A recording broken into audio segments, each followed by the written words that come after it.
Alright guys, TacticalRab back again today. Hope you're all doing well and enjoying your day so far as rostermania continues to chug on. Clayster had a fair few words to say on the situation last year with the New York subliners, the disrespect he felt at times for his teammates, but also the difficulties he found himself in personally, and the reason why he benched himself initially. Very much intrigued to get your thoughts in the comment section below. Like if you guys enjoyed the video, subscribe if you're new as always, I would greatly appreciate it. Really up to the channel, thank you very much indeed for doing that. First of all, this from Tim the Tapman I thought was particularly interesting. Happy to announce I have joined and officially part owner of Complexity, excited for the future. I believe in this announcement they kind of said that they're planning to get into more esports and will create some new teams. Of course, Complexity has been a long time organization really within the Call of Duty history. They have like the first ever dynasty, you could say, the Complexity Evil Geniuses dynasty of back in 2013, 2014, from Black Ops 2 into Ghost, the phenomenal roster that they had at the time. They came back even more recently, back in like the World War II days when Doug St. Martin and Dashy were even playing for them. But of course, since then they've changed their logo and stuff like this. But yes, it's possible that Complexity are considering some sort of return to the CDL,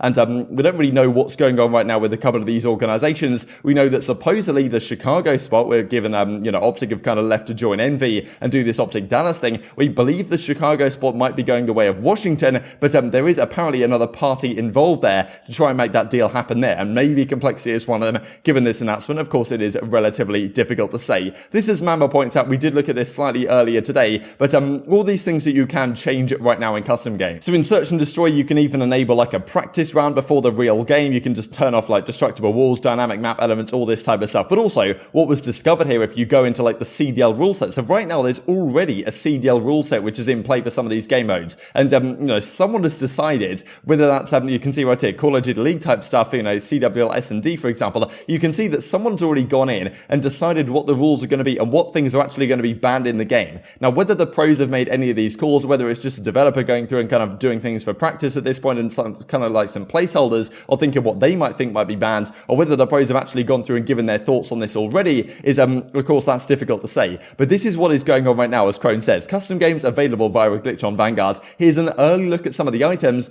banned in the CDL Ruleset. Obviously there is a lot of stuff already banned, but I guess the more stuff that's banned, the less stuff has to be gentleman's agreemented, which of course is still going to happen, I'm sure, to some degree. But anyway, I'll kind of scroll through things so you guys can see. The bar right now apparently restricted, but we don't know if this is going to be anything like the first ever rule set, but apparently the bar is out of there for now. Now we've got in terms of score streaks, of course the glide bomb, and I guess this is like the artillery barrage, so maybe this is like the death machine or something, or I don't really know what this is. Maybe this is the death machine, I don't know, let me know in the comment section below. But anyway, these are the two things that apparently are not banned right now. And usually we have like a glide bomb type thing, and then we have like an artillery barrage type thing, lightning strike type thing, but maybe that's not going to be the case this year. Of course, all of this is subject to change, as Crone just pointed out. Supply box, all of this is gone in terms of field upgrades. Only dead silence, which I imagine is what this one is still going to be allowed, which is kind of expected here. Of course, this is just a very early look at what the rule set might potentially be. Fortified and survival training, the only perks allowed from perk tier 1. Perk tier 2 radars, the only one allowed. All these other perks are out of there. High intel, forward intel, high alert, forward intel, tracker, of course, that's going to be gone. Double time allowed in perk 3, very similar to what we've seen in Modern Warfare, of course. But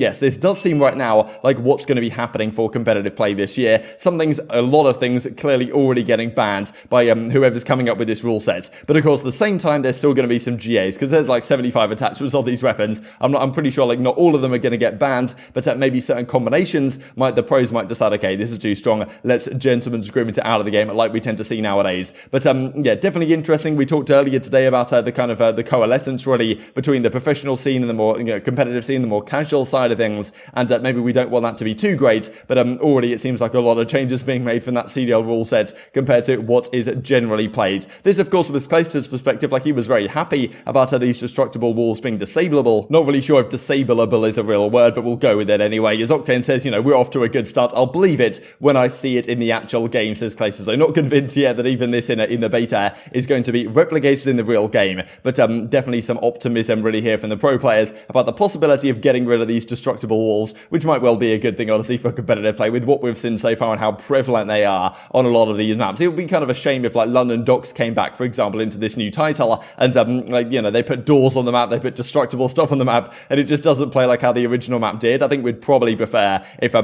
it just played how it normally would. This then though from Clayster, right? So a few months ago there was a lot of talk from Clayster about, of course, the break of it all, as he says now here in the 20th of July, and when he took the break from the subliners, he explains in quite some detail here about exactly what went on. The the the disrespect he felt at times, maybe from Asim with what he had to say on the flank, which of course we can look at right here when he initially quit. And there was some talk from Enabler, maybe just Clayster just quit on these guys, and Asim's kind of implying that that might have been the case in the chat of the stream. But Clayster talks about a lot of stuff here, from like what he wanted from this team initially. He wanted like a veteran main AR into the squad to help him out with the kind of communication stuff. Like a guy like Crimsix, for example, didn't get that. They got Hydra instead, so some frustrations on that side, but all sorts of stuff in here, and also just some frustrations really behind the scenes with the team and what exactly caused him to end up taking this break. I do want to just mention this is what he said on the Reddit here. I've tried to do my best to give all the context that I can in like a relatively short 3.5 minute or so clip that I'm going to share with you guys. But if you do want to check the entire thing out, as Clayster says right here, the entire thing is linked down below if you guys want to watch it. But I hope this will do a relatively good job in breaking down the context.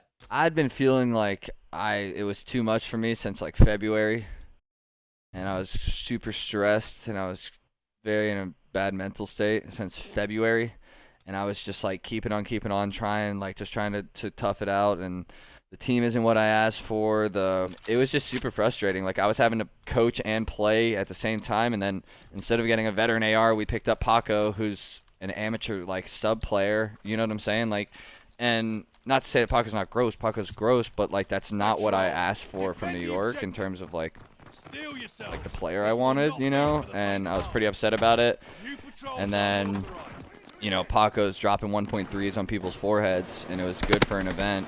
But like we weren't like actually getting better. Like our actual gameplay wasn't getting better. We were just slaying harder. I got super frustrated at what I felt was a lack of like caring, like a lack of respect from my teammates. And like, not to say that I was perfect, because like at this point I'd been so miserable for so long. I was just being like a super big negative drain. Like I was being so negative, dude, and just like constantly like bitching and just. But like after we lost to London, I was bitching and I was saying like we have no hope. Like we don't stand a chance. Like we're not gonna win a single match, which was like I was being like a dickhead, right? Like I wasn't being nice, and I was super frustrated. It was heated moment, and Asim's like, well then just bench yourself then. And like, although he apologized for it like right after, like 10 minutes after he texted me and called me, and it's like, although he said it out of anger, right?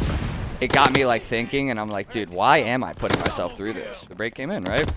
It's like the org had wanted me to do it. I was miserable. The team didn't even really want to play with me. You know, that was it. And I was going to be done for the year. And the org convinced me to come back and play. I talked to the team. They were all cool with it. You know, I can't commit to anything past this year. I'm an unrestricted free agent after this year. I've not renegotiated with New York. And Asim making that comment in the flank chat, like, yeah, I did quit on the team, right? Like, technically, like, you can, anyway, which you spin it, like, I quit, right? But the reasons for me quitting were influenced by the whole team. And I immediately reached out to Asim and talked to him on the phone for 45 minutes as soon as I saw him post that thing in the flank. And, you know, he apologized. He understood where I was coming from. It's one of those things where he was just upset in the moment.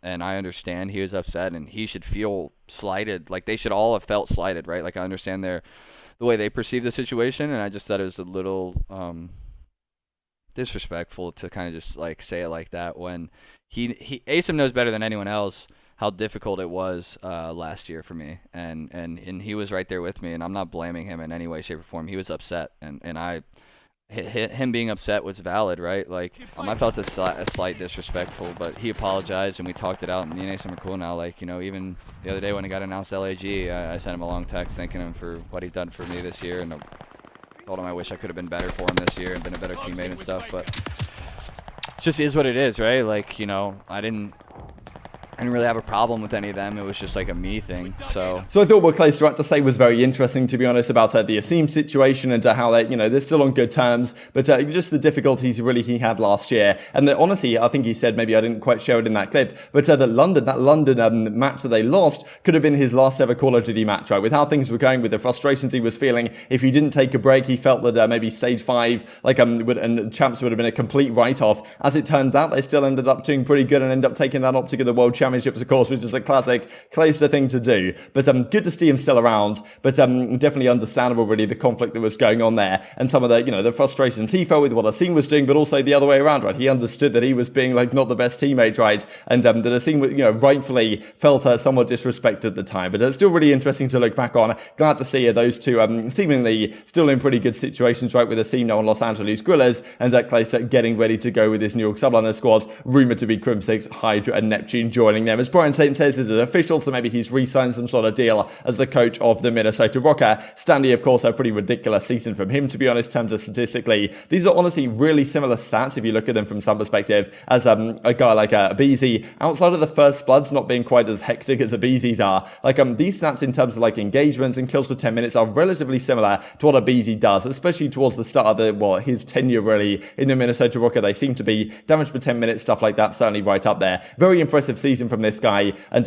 understandably really that he won that award on the flank a few days ago for best mid-season roster change. But can they keep it up next year, this Minnesota Rokkr squad, with other teams trying to pass them in terms of how good they are from this rostermania period? Thought this is funny as well, actually, from the Call of Duty League, because for some reason they tweeted this out yesterday. An entire class it up for the running gunners. Find out what Mental uses on his 74U while the Vanguard beta is out. After the Black Ops Cold War season is done, we've got Mental coming out and giving his best class here for for the 74U. Very confusing, as Doug Leave says over to, of course, the Los Angeles Guerrillas, where Mental was a part. The Call of Duty League maybe does not quite understand what its fan base is wanting at this time around. And this I thought as well, we talked earlier today about kind of the meme that Mutineers did with bringing Doug Martin onto their squad. This is just another example of these absolutely ridiculous spawns. 7 kills in 7 seconds, says Doug Martin right here. And as he says, this is going to be shooting next to me because, of course, like Yeez had said. So Yeez right now the substitute on the Florida Mutineers, and kind of the rumours that maybe Sense might be joining that squad, but it doesn't seem like that's going to be the case. But it's still definitely some straight shots from your boy Doug